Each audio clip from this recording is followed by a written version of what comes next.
زندگی حضور پہ درود پڑھو، لمحہ لمحہ حضور کے ذکر کا چراغاں کرو، صرف اپنے گھروں میں، اپنی چہار دیواریوں میں اور اپنے بازاروں میں جھنڈیاں ہی نہ لگاؤ، بلکہ دل کے ایک ایک فرد پہ نام محمد کی جھنڈی لگاؤ۔ صرف منڈیروں پہ چراغاں ہی نہ کرو، بلکہ دل کی اندھیر گلیوں میں بھی حضور کے نام کا چراغاں کرو، اندر بھی روشنی ہو، باہر بھی روشنی ہو۔ حضور پہ درود پڑھو، حضور کا ذکر کرو، اپنے بچوں کو بٹھا کر کے حضور کے قصیدے سناؤ، حضور کی شانیں سناؤ، حضور کی سیرت بتاؤ انہیں۔ اپنے گھر کے ماحول کے اندر، اپنی مسجد میں، اپنی گلی میں، اپنے دوستوں میں حضور کا ذکر کرو۔ دوستوں آپس میں بیٹھو تو کہو یار اللہ کا کتنا کرم ہو گیا کہ اللہ نے ہمیں حضور عطا کر دیا۔ دوستوں میں بیٹھے جب یوں بات کرو گے تو اللہ کی رحمتیں کس قدر تمہارے اوپر برسیں گی۔ اپنی عقیدتوں کا اظہار کرو، وہاں کمیت نہیں دیکھی جاتی، وہاں کیفیت دیکھی جاتی، وہاں مقدار نہیں دیکھی جاتی، وہاں معیار دیکھا جاتا ہے۔ وہ چہرہ اور چہرے کا تل نہیں دیکھتے، وہ بندے کا دل دیکھتے ہیں۔ وہ دیکھتے ہیں کون کس خلوص کے ساتھ محبت لے کر کے آیا ہے۔ شاہ ولی اللہ محدث دہلوی بہت بڑا نام ہے، تمام مکاتیب فکر کے نزدیک معتبر نام ہے۔ شاہ ولی اللہ محدث دہلوی فرماتے ہیں میرے والد شاہ عبد الرحیم محدث دہلوی ہر سال حضور کا میلاد کرتے تھے، اور اپنی استطاعت کے مطابق لوگوں میں، آنے والوں میں کچھ کھانا بھی تقسیم کرتے۔ ایک سال حالات اتنے پتلے تھے کہ ان کو میسر نہ تھا کہ لوگوں کو بھرپور کھانا کھلا سکے، لیکن کہا چلو ناغہ نہ ہو، ایک تسلسل ہے جاری رہے، تو انہوں نے چنے بانٹ دیے بھائی، لیکن دل میں تشویش تھی کہ اس مرتبہ من کی منشا پوری نہیں ہوئی، تو اسی حالت میں سو گئے۔ سوئے تو مقدر جاگا، حضور کا دیدار نصیب ہوا، اور جس نے حضور کو خواب میں دیکھا اس نے حضور کو ہی دیکھا۔ من رآنی فی المنام فقد رآنی، فرمایا جس نے مجھے خواب میں دیکھا اس نے مجھے ہی دیکھا۔ فإن الشیطان لا یتمثل بی، شیطان میری مثل ہو ہی نہیں سکتا، خواب میں آ کر بھی حضور کی مثل ہونے کا دعویٰ نہیں کر سکتا۔ جس نے مجھے دیکھا اس نے مجھے ہی دیکھا۔ اور دوسری بات، حضور جس کے خواب میں آئے قصد، ارادے اور مرضی سے آئے۔ تیسری بات، حضور علیہ الصلوۃ والسلام نے خواب میں کسی کو کچھ عطا کیا تو وہ حقیقت میں عطا کیا۔ ویسے میں خواب میں کسی سے کچھ لیتا ہوں، آپ خواب میں کسی سے کچھ لیتے ہیں یا کسی کو کچھ دیتے ہیں تو وہ محض خواب ہوتا ہے۔ آپ نے کسی سے قرض لینا ہو تو وہ خواب میں آ کے ادا کر دیں، تو صبح اٹھ کے کھاتے سے نام کاٹ دیں گے؟ آپ کہیں گے خواب میں ادا کیا۔ بھوک میں تڑپتے سو گئے، رات عالی نسب ہوٹل سے کھانا کھاتے رہے، صبح بھوک محسوس کریں گے یا نہیں؟ خواب میں کھایا ہے نا۔ وہ کیا کسی نے کہا 100 بار میرے ہاتھوں میں تیرا دامن آیا، جب آنکھ کھلی تو اپنا ہی گریباں تھا۔ کچھ نہیں ہوتا، خواب محض خواب ہوتا ہے۔ لیکن اگر حضور کسی کو خواب میں کچھ عطا کریں، امام بوصیری سے پوچھو، رات چادر ملتی ہے، صبح اٹھتے ہیں کندھوں پہ موجود ہوتی ہے۔ حضور عطا کرتے ہیں تو حقیقت میں عطا کرتے ہیں۔ امام سخاوی نے القول البدیع میں لکھا ہے، ایک شخص حضور کے روضے پہ کھڑا ہے اور کیا کہتا ہے؟ آنا ضیفوں کا، میں آپ کا مہمان ہوں، اور آپ کے ہوتے ہوئے کسی اور در پہ تو نہیں جانا۔ آقا جی میں تیرا ہو کے خیر منگاں در در دا، مریل کتا کیوں اخواواں ایڈے بختاں وردا۔ جب میں تیری چوکھٹ پہ ہوں تو کسی اور سے کیوں مانگوں؟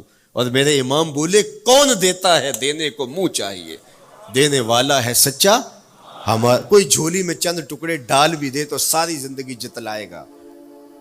اللہ اکبر۔ عارف عبد المتین نے تو قلم توڑ دیا نا۔ اور جتنے بھی سہارے ہیں سبک کرتے ہیں، عزت نفس بڑھاتا ہے سہارا تیرا۔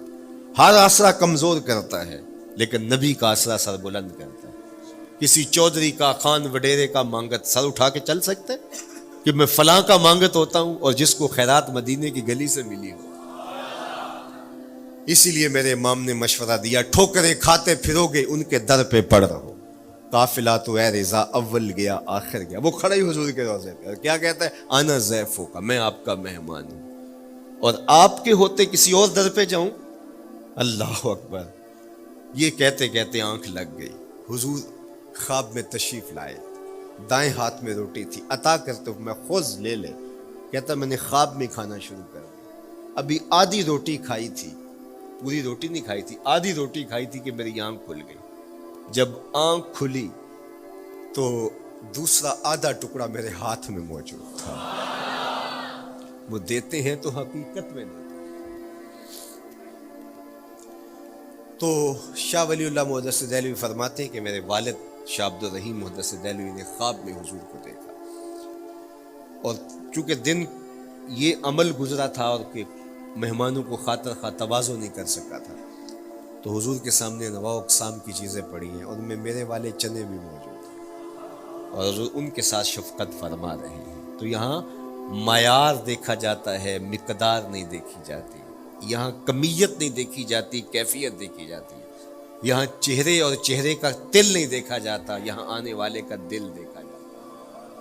یار چہرہ تو چمکدار تھا، اسی لیے ابو لہب کہتے ہیں نا، شعلے کی طرح چمکتا ہوا، لیکن جہنم کا ایندھن بنا، اور کالے رنگ والا، ہونٹ موٹے ہیں، لیکن کعبے کی چھت میں کھڑا اذان دے رہا ہے۔ اذان ازل سے تیرے عشق کا ترانہ بنی، نماز تو اس کی دید کا ایک بہانہ بنی، ادائے دید سراپا نیاز تھی تیری، کسی کو دیکھتے رہنا نماز تھی تیری۔ تو عقیدتوں کے رنگ اور محبتوں کے رنگ حضور علیہ السلام کے ساتھ جب کوئی پیش کرتا ہے تو رائے گانی جاتی۔ یہ وفاداروں کا در ہے، یہاں بے وفائی کا تصور ہی نہیں ہے۔ وہ ہاتھ پکڑتے ہیں تو پھر چھوڑتے نہیں ہیں، اس لیے ان سے محبت کا ربط قائم کیجیے، اپنی اولادوں کو حضور کا پیار سکھائیے، اپنے گھروں میں میلاد کیجیے۔ لازم نہیں ہے کسی عالم دین کو بلاؤ، آپ اپنے گھروں میں حضور علیہ السلام پر درود پڑھیے گا، بچوں کو بٹھائیے گا، اور حضور کی سیرت کا کوئی واقعہ ان کو سنائیے گا۔ صحابہ اپنے بچوں کو بٹھا کر کے حضور کی سیرت بتایا کرتے تھے، حضور کا نقشہ بتایا کرتے تھے، حضور کے شمائل ذکر کیا کرتے تھے، اور کوئی صحابی ملتا تو تابعین جمع ہو جایا کرتے تھے، اور اسے پوچھتے تھے اچھا بتاؤ حضور کی صورت کیسی تھی، زلفیں کیسی تھی۔ یہی میلاد ہے نا، میلاد میں حضور کے فضائل کا ذکر ہوتا ہے، شمائل کا ذکر ہوتا ہے، خصائل کا ذکر ہوتا ہے، اور موسم حج کا ہے۔ ایک اونچے ٹیلے پہ حضرت سیدنا ابو طفیل چڑھ گئے، یہ آخری صحابی ہیں، اس کے بعد کوئی صحابی نہیں، آخر میں سب سے آخر میں فوت ہوئے 110 ہجری میں، حضور کے وصال کے 100 سال بعد تک زندہ رہے۔ اونچے ٹیلے پہ چڑھ گئے اور لوگوں کو کہا لوگوں آؤ، اس وقت روئے زمین پہ میرے علاوہ کوئی نہیں جس نے حضور کو دیکھا، بس انہی آنکھوں نے حضور کو دیکھا ہے، کیا ناز ہے۔ میرے ایک استاد ہوتے تھے سر محمد علی حاشر، اللہ ان کی قبر پہ رحمت نازل کرے، تو وہ بڑے بڑے مشاہیر اہل سخن سے ملے تھے، تو وہ بات کرتے تھے۔ میں مولانا ظفر علی خان کا مصاحب رہا ہوں، میں نے اقبال کو دیکھا ہے، داغ دہلوی نے اپنے شاگردوں سے کہا تھا آنے والی صدیاں تم پہ ناز کریں گی، اے لوگو تم نے داغ کو دیکھا، تم نے داغ سے باتیں کی ہیں۔ یار جس نے داغ دہلوی کو دیکھا ہے وہ تو ناز کریں، جس نے اقبال کو دیکھا ہے وہ تو فخر کریں، جو مشاہیر اہل سخن کے پاس بیٹھتا رہا ہے وہ تو فخر کریں، اور جس کی آنکھوں نے جمال محمد عربی دیکھا ہے وہ اپنے مقدر پہ ناز کیوں نہ کرے۔ تو کہا لوگوں آؤ، اس وقت روئے زمین پہ میرے علاوہ کوئی نہیں جس نے حضور کو دیکھا ہو، آؤ مجھ سے حضور کی باتیں سنو۔ لوگ جمع ہو گئے اور کہا صف لنا رسول اللہ، تم نے حضور کو دیکھا ہے تو بتاؤ حضور کیسے تھے۔ تو حضرت ابو طفیل نے 3 لفظوں میں میرے حضور کا حلیہ بیان کیا، یاد کر لو۔ حضرت ابو طفیل نے کہا کان رسول اللہ صلی اللہ علیہ وسلم ابیض ملیحا مقصدا، ایک تو چٹے رنگ کے تھے، ایک تو حضور کا رنگ گورا تھا، دوسری بات ملیحن حضور کا حسن نمکین تھا، اور تیسرا مقصدا حضور متوازن تھے، نہ قد لمبا نہ قد پست، سوا صدر والبطن سینہ اور پیٹ برابر، لیسا بالطویل الممغط ولا بالکثیر المتردد، نہ پست کے عجیب دکھائی دیں نہ اتنے لمبے کے عجیب لگیں، بلکہ درمیانہ قد، لیکن اذا جامع القوم غامرہم، سن لو حضور کا قد تو درمیانہ تھا، لیکن جب لوگوں کے درمیان چلتے حضور کے کندھے لوگوں کے سروں سے اونچے دکھائی دیتے۔ یہ اللہ نے شان دی اپنے محبوب کو۔ مکھ چند بدر شاہ شانی، متھے چمک دی لاٹ، کالی زلف تے اکھ مستانی،